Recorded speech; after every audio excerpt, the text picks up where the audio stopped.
ASUS has released the Keris 2 Ace, a tiny compact ergo gaming mouse to target us enthusiast FPS gamers once again. So is it good? And does it beat the Lamzu Thorn it's clearly competing with? Shape-wise, it's really similar to the other traditional ergos. I mean, you have grooves on the clicks, you have a rightwards tilt and a hump that's on the left that's quite high that fills out your whole palm. Those are pretty standard stuff. You also have a pretty deep groove on the left for your thumb. The right side is a little flatter, however, compared to the EC3CW or the Lamzu Thorn. It doesn't slope outwards as much. It's kind of more vertical and has a little bit of an inward groove in a way, which reminds me more of the X-Lite style ergo shapes from Pulsar rather than the EC style ergo shapes from Zowie, which have the right side sloping out a lot to give you support for the forefinger and pinky for very relaxed grips. For me personally, I prefer this because I use aggressive grips. I use claw grip or fingertip grip, and as a result, I like these flatter sides. They allow me to pinch the mice with more control and stability, and it also makes for a narrower pinch point on the mouse. It feels more locked in for these aggressive claw or fingertip grip shapes. However, if you're someone who likes placing their hand on the mouse, aka with very relaxed palm grips, and you prefer to have all your fingers just fully supported without you applying too much force in gripping the mouse, then a shape more like the Zowie EC stuff with a more outward sloping right side will probably be a better fit. However, because this is quite a small mouse, I expect most people to be using this with a rather aggressive claw or fingertip grip since it is compact after all. This style of ergo shape I think is a great fit and feels really comfortable for my 19.5cm long hands. This mouse kind of falls size-wise between the Lamzu Thorn, which is bigger, and the EC3CW, which is a little bit sleeker and smaller in the hand. But if you don't have access to those mice or don't know how they feel in the hand, my recommendation is as such. If you have more of an aggressive claw or fingertip grip,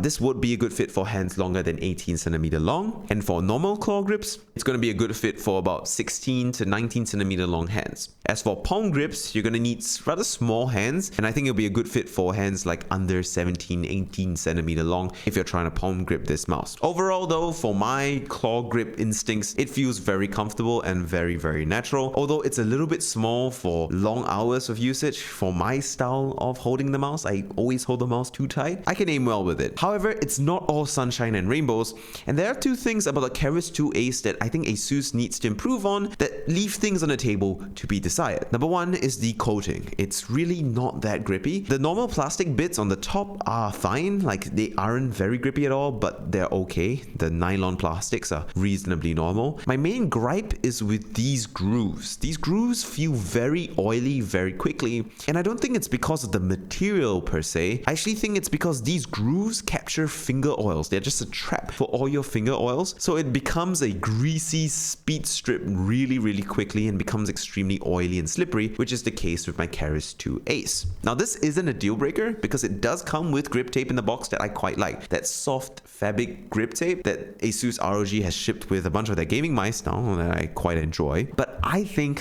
ASUS should definitely look into improving on their material choices and coating for their gaming mice in future updates. The clicks are also a little underwhelming for me. They do have pretty consistent click tensioning throughout the whole range, and they do feel quite crisp, especially in this middle sweet spot. And they also feature ROG's new optical switches, which help with click latency and longevity, so less double click issues. However, my issue is with the overall feel of the clicks in certain regions. There's a little bit too much sideways play for my liking. There's also a little bit of pre-travel, which I'm not the biggest fan of, and I would like if the clicks weren't this stiff. If they were a little bit lighter, I would enjoy them a bit more. That's not to say that these clicks are bad. It's just that when you come from the ROG Harp Ace, which in my opinion has really good crisp tactile feeling clicks, these just aren't as good. The scroll wheel is really quite nice. I think it's a little bit better than the Harp Ace, notchier, crispier. The click is thockier, so it feels good. And I really love the thumb buttons on the Keris 2 Ace. They have no pre-travel, they're crisp, they're sharp, and they feel very fast, which is great. They do have a bit of post-travel and a little wriggle if you force it, but overall there's minimal play, and I enjoy it. Unless you really pressed really hard on it and try to break it. And it's really light at 54 grams with good weight weight balancing despite its size and not having any holes anywhere, so that is good too. Oh, and did I mention, even though it's 54 grams, it still has RGB in the scroll wheel, something that very few other mice have in this weight class, so that's pretty cool. Also, it has 4 tiny mice feet on the bottom, which means with the weight, it glides extremely quickly with low friction on fast mouse pads. And if you're concerned about stability and you want bigger mice feet for softer, squishier mouse pads, it does come with bigger mice feet in the box. This mouse also does have a dongle holder, which is very convenient for transporting your mouse everywhere. It also has a tri-mode switch because yes, this mouse has support for Bluetooth as well as a wireless dongle, something that most, if not all, of the other 55 gram and below gaming mice do not have. And it does have 4000 Hz wireless polling rate, but it does it in a very interesting and quirky way. Now, if you look at the 4000 Hz implementations on other gaming mice,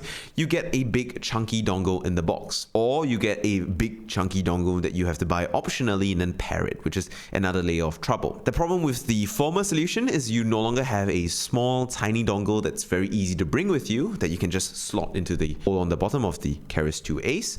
And the problem with the latter solution is that you need to pair the dongle every time you want to switch between the small 1000 Hz dongle or the big 4000 Hz dongle, depending on whether you need the portability or not. That's not an issue with the Keris 2 Ace because it uses like a weird polling booster thing. You take the tiny 1000 Hz dongle that you use with the gaming mouse normally and can slot into the bottom of the mouse effortlessly for convenient transport and plug it into the booster, and boom, you now have 4000 Hz wireless polling rate dongle just like that. I'm not quite sure what the engineering of this is. It works well, has great click latency and wireless tracking performance, so no real issues, and it does give you the best of both worlds. However, it's not something that I think a lot of people will care about and take advantage of fully, but I like these little bits of engineering that ASUS have done. Also, on the bottom of the mouse, you have a pairing button and a DPI button. And the Keris 2 Ace does has a new sensor. The thing is, you're really not going to feel a difference between this and the ROG Harp ASUS sensor